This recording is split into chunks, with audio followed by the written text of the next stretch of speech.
သာဇာမျက်မှန်ဒေါသထံ၍ဘေးရန်အပြင်းတန်ချေခြင်းနှင့်ကြိုးကွင်းဗန္ဒတွေ့လာကမူ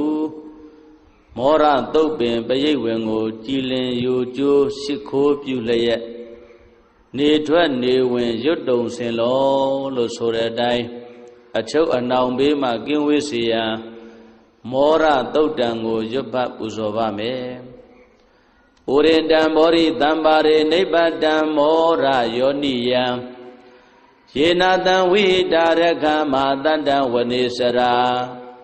စိရတံဝါယမန္တာပိနေဝသက္ခိတုဂဏိတောဗျမမန္တံတိအခါတံပရိတံဓမ္မနာမဟေဥဒေတယံသကုမဧကရာဇာဟရိတဝောနောပတဝိပပါသောတန္တနမတ္တမိဟရိတဝောနံပတဝိပပါတံတယေဇာဂௌတဝိဟရေမုဒိဝတံယေဗျမနာဝရကုတပ္ပဓမ္မေဒေမေနမောတေဇမံပါလယံတောနမတုဗုဒ္ဓနာနမတုဘောရိယနမောဝိမု ddha နာနမောဝိမု ddhi ယဣမံသောပရိတံကတဝါမောရောစရတိဧတနာအဘေတယံသကုမာဧကရာဇံဟရိတဝောနောပတဝိပပါသောတန္တနမတ္တမိဟရိတဝောနံပတဝိပပါတံတယေဇာဂௌတဝိဟရေမုရတ္တေယေဗျမနာဝရကုတပ္ပဓမ္မေ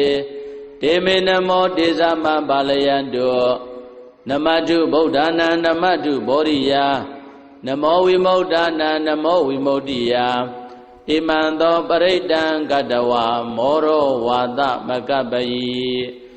မောရသုတ်တံဩရခတောမောရသုတ်တံမောရသုတ်ပယိတေသနာတော်မြတ်တိ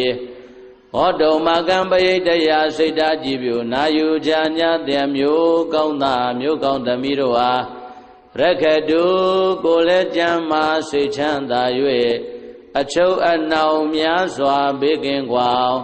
ကောင်းစွာမသွေးဆောင်းလျှောက်တော်မူပါစေတည်း